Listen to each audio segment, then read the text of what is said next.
윤석열 대통령은 끝내 독재의 길을 가겠다고 선언했습니다. 공직 부적격자이자 수사받아야 할 대상인 이진숙을 방통위원장으로 임명 강행했고, 이진숙은 임명되자마자 불법적 2인 구성 상황에서 KBS와 박무진 이사 선임을 강행했습니다. 명백한 불법이자 노골적인 방송 장악 시도이자 민주주의에 대한 폭거입니다. 좌시하지 않겠습니다. 틈만 나면 자유민주주의를 외치던 윤석열 대통령이 언론 탄압과 방송 장악으로 자유민주주의를 말살하고 있습니다. 가지 말라고 분명히 경고했지만 대통령은 끝내 독재의 길을 택했습니다. 그렇게 자신이 추앙하는 역대 독재 정권의 전철을 따라 몰락의 길로 가게 될 것이라는 점을 다시 한번 분명히 경고합니다. 부역자들의 말로 또한 다르지 않을 것입니다. 부역자 이진숙에게 그가 청문회에 들고 왔던 글을 돌려드립니다. 부역자들에게 최후의 심판이 다가오고 있다. 심각한 안보 참사를 대하는 집권여당 당대표의 태도가 매우 한심합니다. 정보사 기밀 유출 사건에 대해 한동훈 국민의힘 대표가 민주당이 간첩죄 개정을 반대해서 처벌이 어렵다는 취지의 주장을 했습니다. 터무니없는 거짓말과 본질을 흐리는 남 탓에 참 황당합니다. 간첩죄가 개정이 안 되어서 기밀이 유출됐습니까? 군사기밀보호법이 멀쩡히 있는데 처벌이 안 된다는 주장은 또 무슨 회개한 소리입니까? 군 정보부대의 근간을 흔드는 중대 사안이 발생한 책임을 덮으려고 야당 탓하려는 것 같은데, 그런 말장난에 속아 넘어갈 국민이 있다고 믿는다면 국민을 무시하는 처사입니다.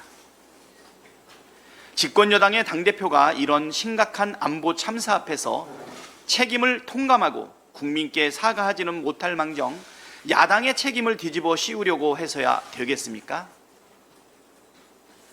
한동훈 대표가 안보를 진심으로 걱정하고 있다면 군사 기밀을 유출한 전력이 있는 인사가 대통령실에서 일하고 있는 것부터 반대해야 옳지 않겠습니까?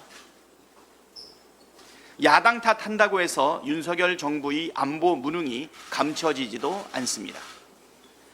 대통령실 도감청으로 대화 내용이 통째로 미국에 넘어갔던 게 얼마 되지도 않았습니다. 그 심각한 안보 참사에 대해서도 유야무야 넘어가고 군사기밀 유출범이 국가 안보를 버젓이 관장하고 있는데 어떻게 군의 안보의식과 기강이 해이해지지 않을 수 있겠습니까? 한동훈 대표는 허위사실을 주장한 데 대해 국민께 사과하고 심각한 기강 해이와 안보 무능에 대해 진지한 성찰과 대책 마련에 나서기를 바랍니다. 한동훈 대표는 거짓말할 시간에 해병대원 특검법부터 발의하십시오. 국민의힘 전당대회 과정에서 해병대원 특검을 해야 한다더니 전당대회가 끝난 지 열흘이 다 되었는데 특검법을 발의했다는 소식은 들리지 않습니다. 명색이 당대표인데 시간이 부족했다거나 법안 발의에 필요한 의원 10명을 구하지 못해서 발의를 못했다는 변명은 통하지 않을 것입니다. 그럼에도 시간만 질질 끄는 것은 애초부터 해병대원 특검법을 발의할 생각이 전혀 없었다는 것으로밖에 해석이 되질 않습니다. 어떤 법안을 생각하는지 먼저 법안을 내놓아야 설득을 하든 토론을 하든 가능하지 않겠습니까? 자신의 말에 진정성이 조금이라도 있다면 당장 오늘이라도 한동훈 대표가 생각하는 해병대원 특검법을 발의하시기 바랍니다. 계속 발의를 하지 않고 뭉갠다면 국민은 한동훈 대표를 거짓말장이라고 생각할 것입니다. 민주당은 조만간 더 강화된 세 번째 특검 법안을 다시 발의해서 추진하겠습니다.